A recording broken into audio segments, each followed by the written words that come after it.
Hello, good afternoon. So today video 72 of my 100 tips in 100 videos. And my name is Sabine. I'm a marketing consultant and marketing coach, and I help professional women around the world create an online business that allows them to live and work anywhere. And today I want to talk about optimizing your LinkedIn page. I spoke in a previous video about your Facebook personal page, and today I want to talk about your LinkedIn account. On my blog, I've got quite a few articles on things that you can do with your profile on LinkedIn, and how it is really a very powerful tool to connect with people, to look for jobs, to look for partnership or new areas of work. If you want to work doing partnership with other people.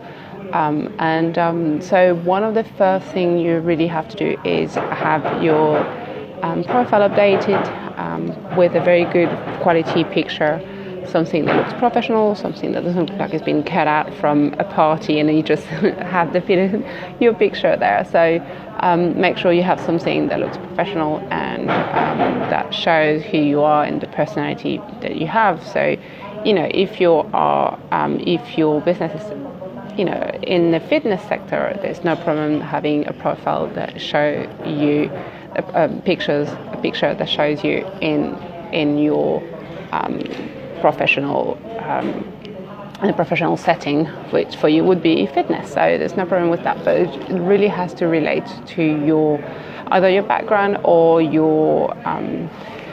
the industry that you work with.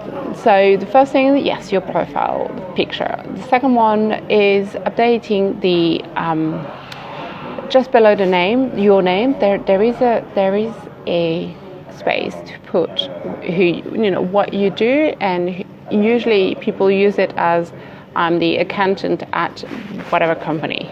So that is putting those kind of details is not really optimizing your profile. You should really try to find a way to, in that space, which is not very long, so it has to be something quite short, find a way to attract the attention of people when you will be later on, and I'll mention that later on in the video, when you'll be using you'll be writing on LinkedIn, that small sentence will be what people will see. So they won't see all your experience. They need to click on your profile to see the whole experience. But that little sentence is very important. So I recommend to use something you can have one of those typical formula of I help these people doing this, achieving this, in that kind of formula. So you really need to think about that, and not just who you work with as the company that employs you or the type of project that you manage, but trying to find a way to make that sentence attractive to someone who would be either a potential client or potential partner, an employer, that kind of thing. So is one of the little exercises that is not just filling out the form, but putting a bit more work and trying to think about what you want to put there. So the third one is to add something in the summary part. So the summary is really, again, it's not necessarily talking about you, it's talking about, you need to talk about what do you do for the people that you work with. So the results that you get, the solutions that you bring, the problems that you solve, whatever that is that you add, that is a plus, and that will make a difference compared to someone who has exactly the same kind of background, same university diplomas, and same kind of experience. You really want to stand out in that summary section. So think about it. It can be, some people use a lot of space there. They go into great details, or they'll have something a bit shorter. So it's really up to you to see how you feel about that. So that's the fourth place. Then you need to go into, in that space as well, you may want to add an email address or a website or even accounts to other social media if it's relevant, or a link to YouTube account if you've been doing videos, anything that is really relevant, you can put it there as well. And so the next stage will be to go into each one of your past experience and present and past experience, and to add a title, add other company if you've worked for yourself, add the name of the company, or even if it's just you're working for yourself, just put your name, and add the summary again for each of those experiences. So the present, what you're doing at the present, and what you've done in the past. And you really need to think about the results, what you got, the results that your clients got. So, it works for every sector. It's really important to explain who you work with and what you do with them. So, what you will help them to achieve. And you can even, I've got it on my LinkedIn. I have who do I work with, and then and I explain exactly who I work with and how I work, and what's going to be the first step to get to work with me, or that kind of thing. But you can go into lots of details.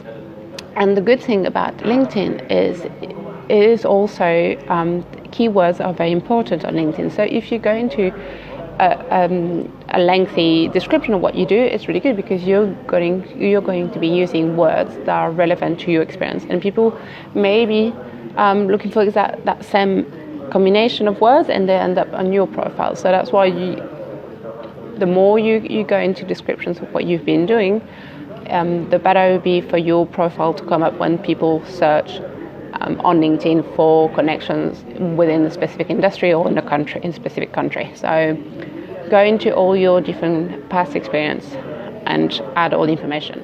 Then the next stage will be to add if you've been doing volunteering work or mentoring work and that kind of thing, so you add it there as well. There's a space below. All your core competencies you will want to add those as well. Those are really good for keywords as well. So, if you're doing copywriting, photography, content marketing, whichever specialty that you have, always had it there as well. So you can have as many as you want. Maybe there's probably a limit, but you can add 20 easily, 20 core competencies. Some of them obviously will be the most important one, but then you can always add other things as well. And then those people will be able to vote or to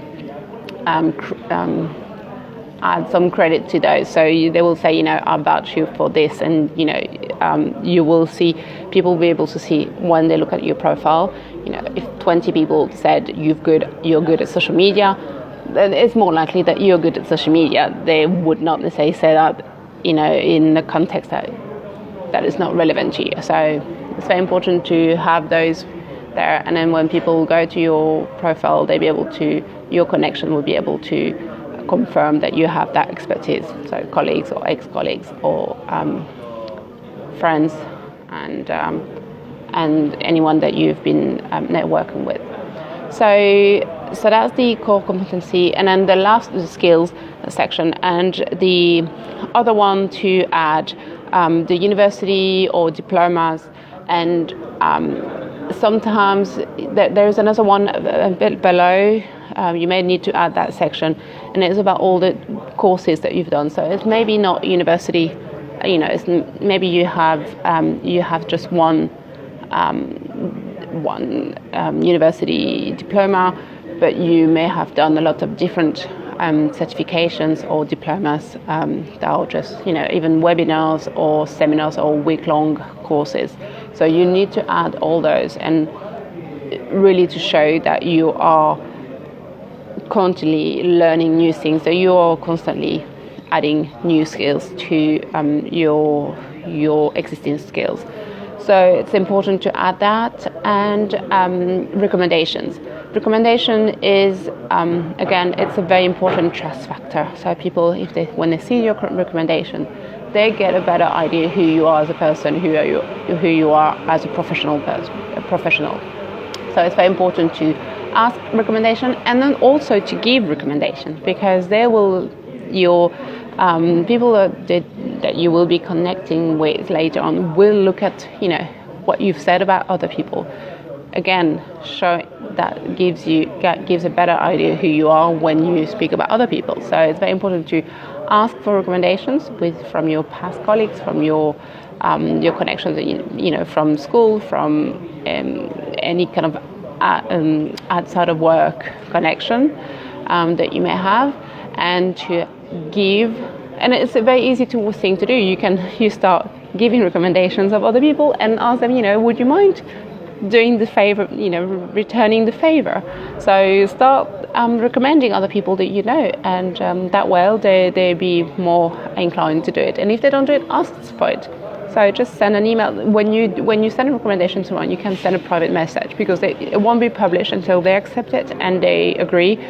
And then you can do some changes as well. So they may ask to say, they might ask you to change the text or to add something. So do the recommendation, and then in the message, ask them to return the favor if they can, or even better, help them with the type of recommendation you want them. You can say, would you mind giving me a recommendation about this specific project or this specific skill that I have?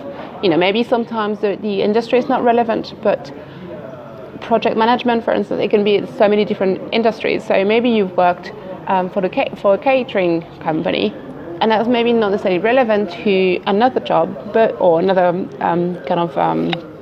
of a business, but that skill is still relevant in the context of project, or events management. So ask the person you're asking recommendation to give the recommendation specifically for one area of your skills. So it makes it easier for them. And then if you really they need some help, give them the text that you want them to publish, to write. So give them an indication of what you want them to write. So it will even makes it easier for them, and more likely for them to use that text and do the recommendation for you. And so that's the kind of the generic updating that you need to do for your LinkedIn page. And I'll go into more training on LinkedIn in future videos. And if you have any questions, always send me a message, leave a message below this video, and I'll be very happy to answer your questions. And I'll be doing more videos on LinkedIn, especially around finding jobs or finding clients on LinkedIn, because for me it's really a very important platform, and you really have to be active on LinkedIn to for me it's a very important platform, so to be active. So I'll see you I'll leave you there for today, and I'll see you in the next video. Bye bye.